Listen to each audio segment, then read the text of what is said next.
Welcome back to the deep dive. Today, we're wading into some pretty complex waters. We're talking about digital platforms, national security, and yeah, presidential power. We've got our hands on sources detailing a brand new executive order. This one's signed by President Donald J. Trump just recently, September 16th, 2025. And it's all about that law aimed at what the government calls foreign adversary-controlled applications. Okay, so let's try and unpack this. Our mission here is to take this legal document, which can be, pretty dense, and break down what it actually means. For the companies involved, for the government, specifically the Department of Justice, and maybe most importantly for you, trying to follow how these big regulatory fights play out. Right. Or sometimes get delayed. Yeah, and the big headline, the immediate takeaway, is that the enforcement clock has been paused. Again, we're talking about the Protecting Americans from Foreign Adversary-Controlled Applications Act. Let's just call it the Act to keep things simpler. What's really fascinating here isn't just that it's delayed, but how. The specific legal mechanics the president is using are, well, quite something. Okay, let's start with the basics, the timeline. This executive order extends an existing delay. What's the new date we're looking at? The order pushes the enforcement delay further extended until December 16th, 2025. So that gives everyone another 3 months, basically, before the Act's provisions are supposed to, actually kick in. And it's important to stress this isn't the first delay, is it? This is part of a sequence. Not at all. This is number 4, actually. It explicitly extends delays from 3 earlier executive orders this year alone, January, April, June. So you see this clear pattern emerging, a recurring postponement. It feels less like a one-off issue and more like a strategy then? Exactly. It's systematic. It suggests the executive branch is very deliberately managing this quarter by quarter. It's stopping the original legislative intent, which seemed to be forcing a quick change, like a sale or shutdown, from actually happening on the ground. It's managed non-enforcement, basically. Right. So let's get into the nitty-gritty. What does this delay practically mean for the companies, the app stores, anyone distributing these apps? You mentioned the DOJ. Well, the Department of Justice is explicitly told to stand down. The language is really broad. It says the DOJ shall take no action to enforce the Act or impose any penalties against any entity for any non-compliance with the Act. No action at all. So that covers just not issuing fines. It covers everything related to non-compliance during this new extension. Specifically mentions distributing, maintaining, or updating the application. It's a complete freeze on federal enforcement actions for this window. Okay, a freeze makes sense for the next 3 months, but this order does something else, something about past actions, right? A liability shield? Ah, yes. And this is where it gets really interesting, legally speaking. It creates a retroactive liability shield. Think of it like a legal pardon, but not just for the future. It wipes the slate clean for things that already happened, or didn't happen, I should say. Okay, explain that. How far back does it go? The order states the DOJ shall not take any action or impose any penalties for any conduct that occurred during the above specified period or any period prior to the issuance of this order.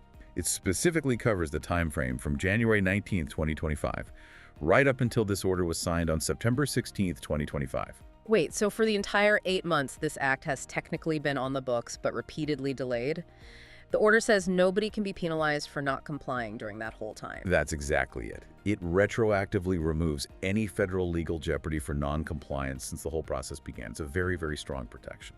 Why do that? Why not just keep extending the delay? Why retroactively excuse potential past violations? Well, it signals a few things. First, it provides absolute legal certainty for the companies involved.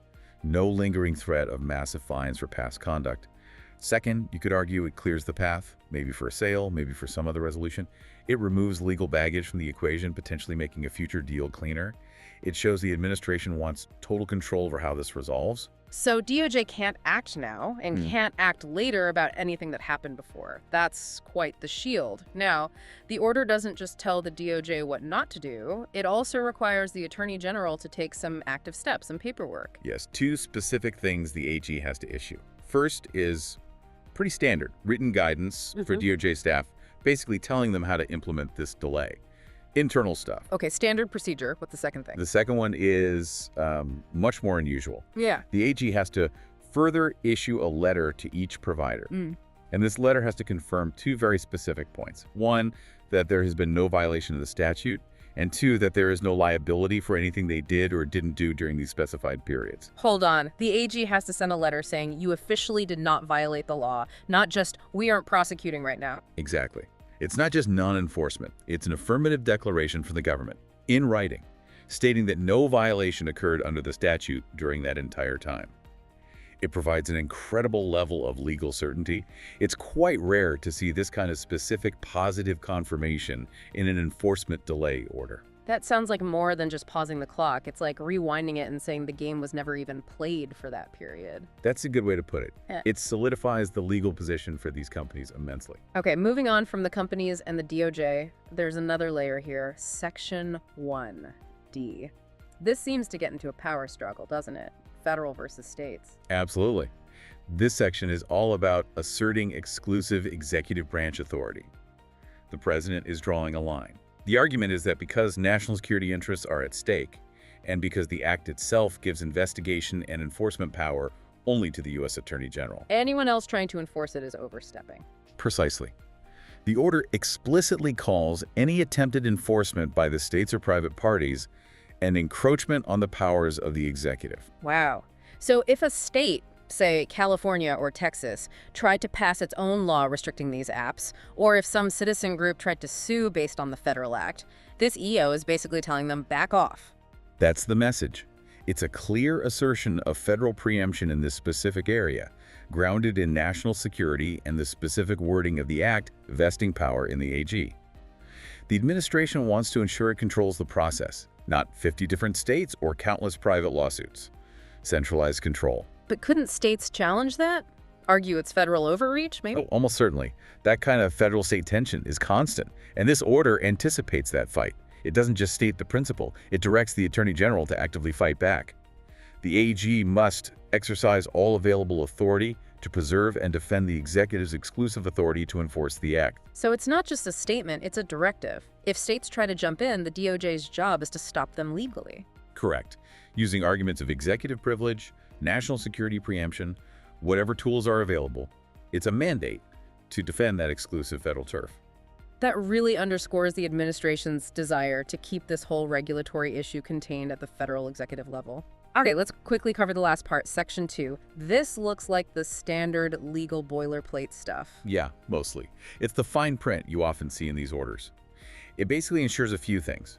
One, it clarifies this order doesn't mess with the authority of other government departments or budget functions, keeps the machinery running.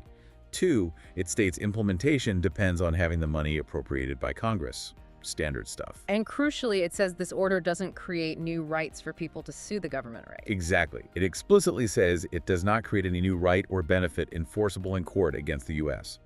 So you can't use this EO itself as grounds for a lawsuit saying your rights were violated by the delay, for example.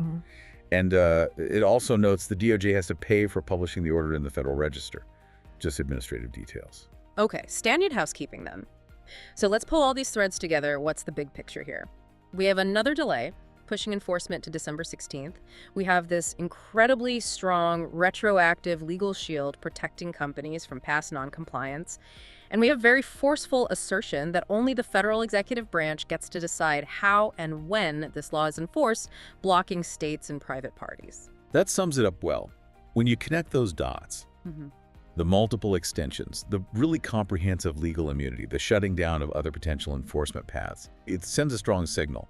It suggests that for these major digital regulation questions, especially touching national security, the path forward or the path to delaying action really runs through executive management, not necessarily through the courts or state action, at least for now. Which leads to the big question, really. Right. Is this series of delays, coupled now with this very explicit legal protection, designed to quietly smooth the way for some kind of resolution, like a sale or restructuring happening behind the scenes before that December deadline? Or does it signal a deeper shift? Maybe the administration's priorities have changed, favoring stability or negotiation over the immediate enforcement of this particular national security law. It's definitely something for you to think about, especially as we watch what happens as December 16th gets closer. Absolutely. Lots to mull over there. This has been really insightful. Thanks for breaking it all down. And thank you for joining us for this deep dive.